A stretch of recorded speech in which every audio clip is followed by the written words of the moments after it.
കഴിഞ്ഞ ദിവസം വയനാട്ടിലും പരിസരത്തുള്ള മറ്റ് ജില്ലകളിലും വലിയ രീതിയിലുള്ള പ്രകമ്പനവും മുഴക്കവും കേൾക്കുകയുണ്ടായി.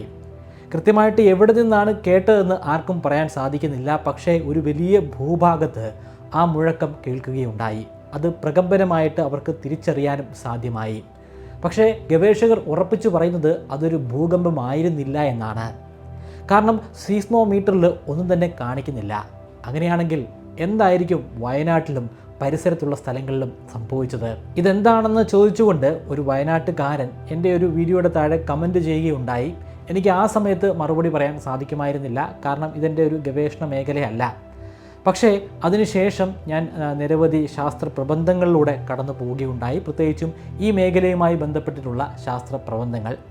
അതിൽ നിന്ന് തന്നെ 4 പ്രബന്ധങ്ങൾ ഞാൻ തിരഞ്ഞെടുത്തിട്ടുണ്ട്. ആ 4 പ്രബന്ധങ്ങളുടെ അടിസ്ഥാനത്തിലാണ് ഞാൻ ഈ വീഡിയോ ചെയ്യുന്നത്. ഇതിൻ്റെ പിന്നിലുള്ള റീസൺ എന്താണെന്ന് നമുക്കൊന്ന് പരിശോധിച്ച് നോക്കാം. ആ 4 പ്രബന്ധങ്ങളുടെ ലിങ്ക് ഞാൻ താഴെ ഡിസ്ക്രിപ്ഷനിൽ കൊടുത്തിട്ടുണ്ട്.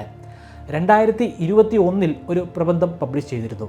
ആംബിയൻ നോയ്സുമായി ബന്ധപ്പെട്ടിട്ടുള്ള ഒരു പ്രബന്ധമായിരുന്നു. അതനുസരിച്ച് ഇത്തരത്തിലുള്ള ശബ്ദങ്ങൾ കേൾക്കാം. അതിന് പല കാരണങ്ങളുണ്ട്.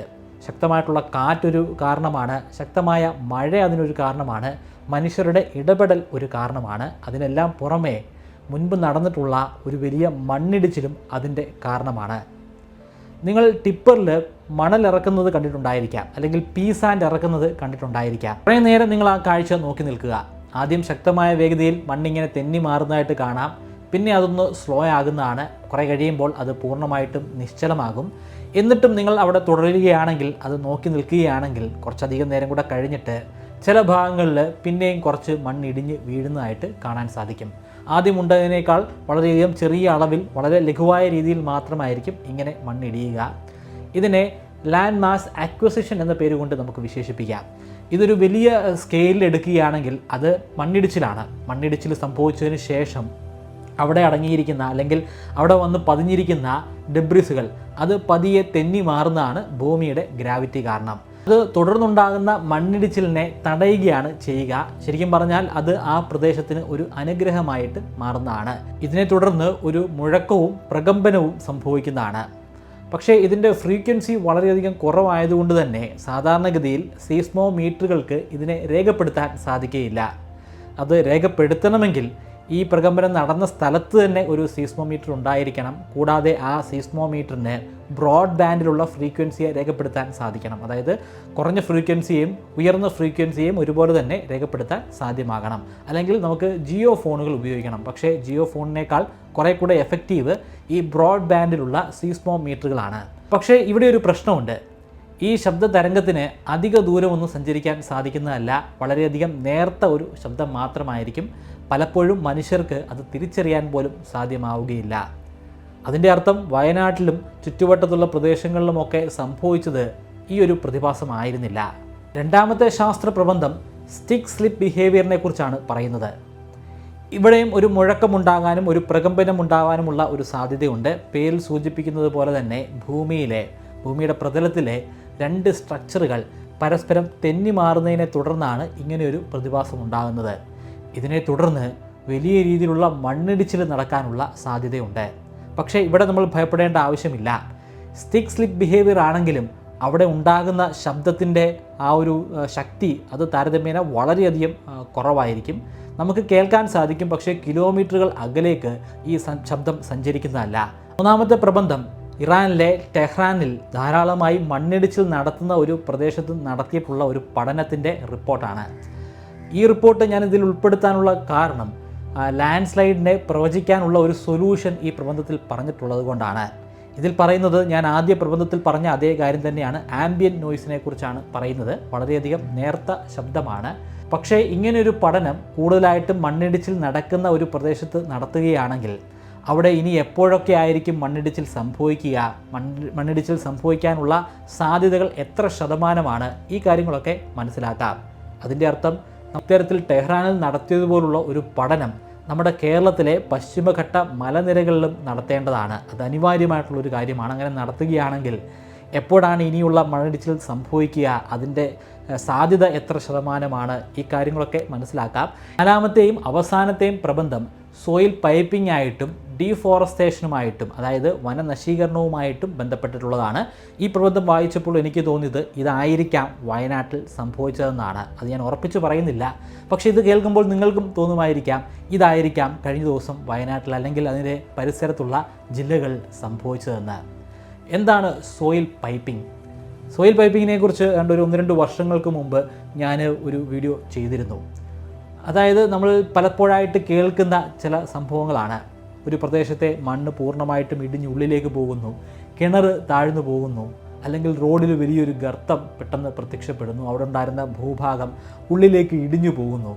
ഇതിൻ്റെ കാരണമൊക്കെ സോയിൽ പൈപ്പിംഗ് ആണ്. നമുക്കറിയാം ഭൂമിയുടെ ഉള്ളിലൂടെ വലിയൊരു ജലസ്രോതസ്സിൻ്റെ സഞ്ചാരം തന്നെ സംഭവിക്കുന്നുണ്ട്. ഗ്രൗണ്ട് വാട്ടർ എന്നാണ് നമ്മളതിനെ വിശേഷിപ്പിക്കുന്നത്. ചെറിയ ക്ലാസ്സുകളിൽ തന്നെ നമ്മൾ പഠിച്ചിട്ടുള്ള കാര്യമാണ്. നമ്മൾ കിണർ കുഴിക്കുമ്പോൾ നമുക്ക് ഭൂമിയുടെ ഉള്ളിൽ നിന്നും ജലം ലഭ്യമാകുന്നു. അതിൻ്റെ കാരണം ഭൂമിയുടെ ഉള്ളിലൂടെ സഞ്ചരിച്ചു പോകുന്ന ഈ ജലത്തിൻ്റെ സ്രോതസ്സാണ്. ജലം ഏതൊരു പ്രതലത്തിലൂടെ സഞ്ചരിച്ചാലും ആ ഭാഗത്ത് അടങ്ങിയിരിക്കുന്ന പ്രതലത്തെ അലിയിച്ച് കളയും, അല്ലെങ്കിൽ അവിടെ ഇറോഷൻ എന്ന ഒരു പ്രതിഭാസം സംഭവിക്കും. ശക്തമായ വേഗതയിൽ സഞ്ചരിക്കുമ്പോൾ കൂടുതലായിട്ടും മണ്ണ് അല്ലെങ്കിൽ അവിടെയുള്ള കല്ലുകൾ അലിഞ്ഞ് ആ ജലത്തിൻ്റെ കൂടെ ഒഴുകിപ്പോകുന്നതാണ്. അങ്ങനെ കുറേയധികം വർഷം ഈ അണ്ടർഗ്രൗണ്ടിലൂടെ ജലം ഒഴുകിപ്പോകുന്നത് കാരണം അവിടെ ഉണ്ടായിരിക്കുന്ന ഒരു ഗുഹ, ആ ഗുഹാമുഖത്തിൻ്റെ വലിപ്പം വളരെയധികം വർദ്ധിക്കുന്നതാണ്. കാരണം നമ്മുടെ കേരളത്തിൽ ചില സമയങ്ങളിൽ ശക്തമായിട്ടുള്ള മഴയുടെ പ്രവാഹം ഉണ്ടാകും. ആ സമയത്ത് ശക്തമായ രീതിയിൽ ഈ അണ്ടർഗ്രൗണ്ടിലൂടെ ജലം കടന്നു പോകുന്നതാണ്. വേനൽക്കാലമാകുമ്പോൾ അതൊന്ന് വറ്റും, അടുത്ത മഴക്കാലമാകുമ്പോൾ വീണ്ടും അത് വികസിക്കുന്നതാണ്. അങ്ങനെ വർഷങ്ങൾ കൊണ്ട് നമ്മുടെ ഭൂമിയുടെ ഉള്ളിൽ വലിയ വലിയ ഗുഹകൾ ഉണ്ടാകുന്നതാണ്. നമ്മുടെ കേരളത്തിൽ തന്നെ ഒരു കാറിന് സഞ്ചരിക്കാൻ സാധിക്കുന്ന തരത്തിലുള്ള അത്രയും വലിപ്പമുള്ള ഗുഹകൾ ഉണ്ടെന്നാണ് ഗവേഷകർ പറയുന്നത്. ഇതിന് ഡീഫോറസ്റ്റേഷനുമായിട്ട് അല്ലെങ്കിൽ വനനശീകരണവുമായിട്ട് വലിയ ബന്ധമുണ്ട്. നമ്മുടെ കേരളത്തിൽ ഇപ്പോഴുള്ള മരങ്ങൾ കുറേയൊക്കെ സേഫ് ആണെന്ന് നമുക്ക് പറയാം. പക്ഷേ നമുക്ക് സ്വാതന്ത്ര്യം കിട്ടുന്നതിന് മുൻപുള്ള കാലഘട്ടത്തിൽ അങ്ങനെ ആയിരുന്നില്ല. നമുക്ക് ധാരാളമായിട്ട് തേയിലത്തോട്ടങ്ങൾ ഈ പ്രദേശങ്ങളിലൊക്കെ കാണാൻ സാധിക്കും. അത് സ്വാഭാവികമായി ഉണ്ടായി വന്നതാണോ? അല്ല. അവിടെയൊക്കെ വലിയ രീതിയിലുള്ള മരങ്ങളായിരുന്നു ഉണ്ടായിരുന്നത്. പിന്നീട് ബ്രിട്ടീഷുകാർ വന്നപ്പോൾ അവർ ആ മരങ്ങളൊക്കെ മുറിച്ചു മാറ്റി അവിടെയൊക്കെ പ്ലാന്റേഷനുകൾ സ്ഥാപിക്കുകയായിരുന്നു. വലിയ മരങ്ങൾ ഉണ്ടായിരുന്ന സമയത്ത് അവിടെ വലിയ വേരുകൾ ഉണ്ടായിരുന്നു. ആ വേരുകൾ എല്ലായ്പ്പോഴും സഞ്ചരിച്ചു കൊണ്ടിരിക്കുകയാണ്. വേരുകളുടെ സഞ്ചാരം ജലം കൂടുതലായി ലഭ്യമാകുന്ന പ്രദേശം ലക്ഷ്യം വെച്ചിട്ടാണ്. നിങ്ങൾ ഒരു ആൽമരമൊക്കെയുള്ള പ്രദേശത്തെ കിണറ്റിലൊന്ന് പരിശോധിച്ച് നോക്കുക. ആ ആൽമരത്തിൻ്റെ വേര് ആ കിണറ്റിൽ എത്തിച്ചേർന്നിട്ടുണ്ടായിരിക്കാം. അങ്ങനെ വേരുകൾ ഈ ജലത്തിൻ്റെ സ്രോതസ് അന്വേഷിച്ച് പോവുകയാണ്. തീർച്ചയായിട്ടും അത് എത്തിച്ചേരുന്നത് ഈ ഗ്രൗണ്ട് വാട്ടർ സഞ്ചരിക്കുന്ന ആ സ്ഥലത്ത് തന്നെയാണ്. പക്ഷേ ആ മരങ്ങൾ നമ്മൾ വെട്ടിമാറ്റുകയാണെങ്കിലോ ആ വേരുകൾ അതേപടി തന്നെ അവിടെ ഉണ്ടാകും. നമ്മൾ മരം വെട്ടുമ്പോൾ ആ മരം മാത്രമാണ് നമ്മൾ എടുക്കുന്നത്, വേര് അതേപടി തുടർന്ന് പോകുന്നതാണ്. അങ്ങനെ വേരുകൾ കുറേയധികം വർഷങ്ങൾ കഴിയുമ്പോൾ ജീർണിച്ച് ഇല്ലാതെയാകും. ജീർണിച്ചില്ലാതെയായി കഴിഞ്ഞാൽ അവിടെ വലിയ മാളങ്ങളാണ് സൃഷ്ടിക്കപ്പെടുക. ഒരുപാട് വലിപ്പമുള്ള മാളങ്ങളല്ല, ചെറിയ ചെറിയ മാളങ്ങളാണ്. ഈ മാളങ്ങളൊക്കെ എത്തപ്പെടുന്നത് ഈ അണ്ടർഗ്രൗണ്ട് വാട്ടർ സ്രോതസ്സിൻ്റെ ആ ഭാഗത്തായിട്ടാണ്, ആ ഒരു ഗുഹാമുഖത്താണ്. ശക്തമായിട്ടുള്ള മഴ പെയ്യുമ്പോൾ വലിയ രീതിയിലുള്ള ജലത്തിൻ്റെ ഒഴുക്ക് സംഭവിക്കുമ്പോൾ ഈ മാളങ്ങളിലൂടെ ജലം മുകളിലേക്ക് സഞ്ചരിക്കാനുള്ള സാധ്യതയുണ്ട്. നന്നായി മഴ പെയ്യുമ്പോൾ മുകളിൽ നിന്നും ആ ജലം ഈ ഒരു ചെറിയ ഗുഹകളിലൂടെ കടന്ന് താഴെയുള്ള ഗ്രൗണ്ട് വാട്ടർ സ്രോതസ്സിലും എത്തിച്ചേരാനുള്ള സാധ്യതയുണ്ട്. ഇങ്ങനെ വർഷങ്ങളായിട്ട് ജലം ഇങ്ങനെ കടന്നു പോകുന്നത് കാരണം ആ ചെറിയ മാളങ്ങളുടെ വലിപ്പം വലിയ മാളങ്ങളായിട്ട് മാറിയിട്ടുണ്ടാകും. ഈ മരങ്ങളുടെ വേരുകൾ ഉണ്ടായിരുന്ന ഭാഗം അത് വളരെയധികം ശോഷിച്ച് കിടക്കുന്ന വളരെ ഫ്രജൈലായിട്ടുള്ള ഒരു ഭാഗമാണ്. അതിൻ്റെ മുകളിലേക്കാണ് വലിയ രീതിയിലുള്ള മണ്ണിടിച്ചിൽ സംഭവിച്ചിരിക്കുന്നത്. വലിയ പാറകളൊക്കെ അവിടെ വന്ന് പെട്ടിട്ടുണ്ടാകും. ആ പാറകൾ വന്ന് കിടക്കുന്ന ഭാഗത്തിൻ്റെ അടിയിലുള്ള പ്രദേശം വലിയ രീതിയിൽ ജീർണിച്ച് കിടക്കുകയാണ്. 1-2 ദിവസങ്ങൾ കൊണ്ട് മുകളിലുള്ള പാറയുടെ ഭാരം കാരണം അവിടെ പൂർണ്ണമായിട്ടും ഇടിഞ്ഞ് ഉള്ളിലേക്ക് പോകുന്നതാണ്. ഉള്ളിൽ വലിയ ഗുഹയാണ്. ആ ചെറിയ ഗുഹാമുഖം കടന്നു പോകുന്നത് അണ്ടർഗ്രൗണ്ടിലെ വലിയ ഒരു ജലസ്രോതസ്സിലേക്കാണ്. ഇവിടെ വലിയ പാറകൾ ഉണ്ടായിരിക്കുന്നതാണ്. നല്ല ഉയരത്തിൽ നിന്ന് ഈ പാറ ഉള്ളിലുള്ള ആ ഗുഹയുടെ ഉള്ളിലെ പാറയിൽ വന്ന് കൂട്ടിയിടിക്കാനുള്ള ഒരു സാധ്യതയുണ്ട്. ഒരു സാധ്യത അല്ലെങ്കിൽ ഒരു അനുമാനം മാത്രമാണ് ഇവിടെ പറയുന്നത്. അങ്ങനെ സംഭവിക്കുകയാണെങ്കിൽ വലിയ രീതിയിലുള്ള ഒരു പ്രകമ്പനം സംഭവിക്കാം. വലിയ രീതിയിലുള്ള ഒരു ശബ്ദം അല്ലെങ്കിൽ ഒരു മുഴക്കം നമുക്ക് കേൾക്കാൻ സാധിക്കും. അത് കിലോമീറ്ററോളം ദൂരത്തേക്ക് നമുക്ക് കേൾക്കാൻ സാധ്യമാകുന്നതാണ്. കാരണം ഈ ഭൂമിയുടെ ഉള്ളിലുള്ള പ്രദേശം വളരെയധികം വേക്കൻ്റായിട്ട് കിടക്കുന്ന, ശൂന്യമായി കിടക്കുന്ന പ്രദേശമാണ്. അവിടെ ശബ്ദമുണ്ടാകുമ്പോൾ അത് വലിയ എക്കോ ആയിട്ട് മാറും. അതൊരുപാട് ദൂരത്തേക്ക് കേൾക്കാൻ സാധിക്കുന്നതാണ്. ഇത് സീസ്മോഗ്രാഫിൽ രേഖപ്പെടുത്തും. പക്ഷേ ആ സീസ്മോമീറ്റർ നമ്മൾ സ്ഥാപിക്കേണ്ടത് ഈ ഒരു സംഭവം നടന്ന അതേ സ്ഥലത്ത് തന്നെ ആയിരിക്കണം. പക്ഷേ എൻ്റെ അറിവനുസരിച്ച് നമ്മുടെ വയനാട്ടിൽ അത്തരത്തിലുള്ള സീസ്മോമീറ്റർ സ്ഥാപിച്ചിട്ടില്ല. അതിൽ ആ അറിവിൽ പെശകുണ്ടെങ്കിൽ നിങ്ങൾക്ക് തിരുത്താം. എൻ്റെ അറിവനുസരിച്ച് ഏറ്റവും അടുത്തുള്ള സീസ്മോമീറ്റർ അത് തൃശ്ശൂർ ജില്ലയിലാണ് സ്ഥാപിച്ചിരിക്കുന്നത്. വയനാട്ടിൽ സംഭവിക്കുന്ന ഭൂചലനങ്ങളൊക്കെ ഈ സീസ്മോമീറ്ററിലും കാണിക്കുന്നതാണ്. പക്ഷേ ഇത്തരത്തിലുള്ളൊരു സംഭവം, ഇതൊരു ഭൂചലനമല്ല. ഈ ഒരു സോയിൽ പൈപ്പിങ്ങിലൂടെ സംഭവിച്ചിട്ടുള്ള ആ പ്രതിഭാസം അത് രേഖപ്പെടുത്താൻ ഈ ഒരു സീസ്മോമീറ്റർ മതിയാവുകയില്ല. ബ്രോഡ്ബാൻഡ് സീസ്മോമീറ്ററുകൾ വയനാട്ടിൽ സ്ഥാപിച്ചാലേ ഇത് നമുക്ക് അറിയാൻ സാധിക്കുകയുള്ളൂ. അപ്പം എനിക്ക് മനസ്സിലാക്കാൻ സാധിക്കുന്നത് സോയിൽ പൈപ്പിങ്ങിലൂടെ ഇങ്ങനെ ഒരു പാറ, ഉള്ളിലുള്ള ഒരു പാറയിൽ ശക്തമായ വേഗതയിൽ വന്ന് കൂട്ടിയിടിച്ചത് കൊണ്ടാണ് ഈ ഒരു സംഭവം നടന്നതെന്നാണ്. ഇവിടെ നമ്മൾ ഭയപ്പെടേണ്ട ആവശ്യമൊന്നുമില്ല.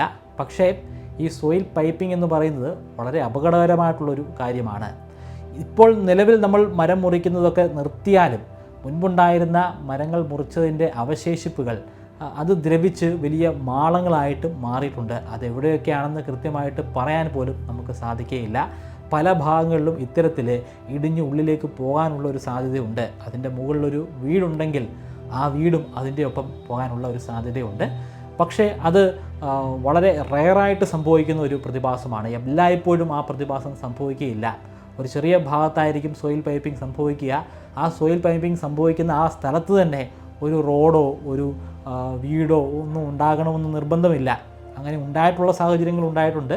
പക്ഷേ കൂടുതലായിട്ടും അല്ലാതെ വിജനമായി കിടക്കുന്ന പ്രദേശങ്ങളിലാണ് ഈ സംഭവങ്ങളൊക്കെ നടക്കുന്നത്.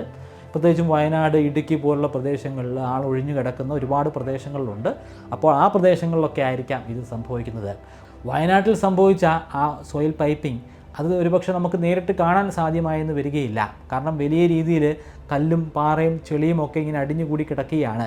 അതിൻ്റെ ഉള്ളിലുള്ള ഏറ്റവും അടിയിലുള്ള ഒരു പാറ ആയിരിക്കണം ഉള്ളിലേക്ക് ആണ്ടുപോയത്. അപ്പം മുകളിലുണ്ടായിരുന്ന കല്ലും മണ്ണുമൊക്കെ അവിടേക്കൊന്ന് താഴ്ന്നിട്ടുണ്ടാകാം. പക്ഷേ നമുക്ക് ഒറ്റ നോട്ടത്തിൽ അത് തിരിച്ചറിയാൻ സാധിക്കുകയില്ല. കാരണം ആ പ്രദേശം നമുക്ക് സാധാരണഗതിയിൽ കാണാൻ സാധിക്കുന്ന ഒരു പ്രദേശമായിട്ടല്ല ഇപ്പോൾ നിൽക്കുന്നത്. വർഷങ്ങളായിട്ട് താമസിച്ചിരുന്ന ആളുകൾക്ക് പോലും ഇപ്പോൾ ആ പ്രദേശത്ത് പോയി നോക്കിക്കഴിഞ്ഞാൽ ആ പ്രദേശം എവിടെയാണെന്ന് പോലും നമുക്ക് തിരിച്ചറിയാൻ സാധ്യമാവുകയില്ല. അവരുടെ വീട് എവിടെയായിരുന്നു എന്ന് പോലും അവർക്ക് മനസ്സിലാക്കാൻ സാധ്യമാവുകയില്ല. അവസാനം ഞാൻ പറഞ്ഞ കാര്യങ്ങൾ അനുമാനം മാത്രമാണ്.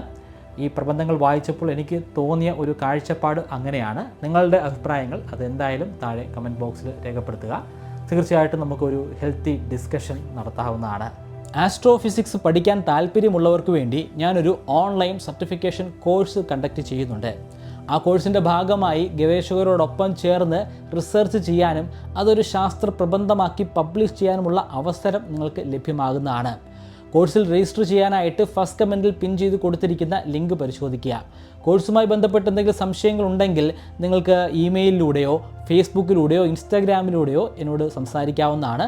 അതിൻ്റെ ലിങ്കുകളും ഞാൻ ഫസ്റ്റ് കമൻറ്റിൽ കൊടുത്തിട്ടുണ്ട്.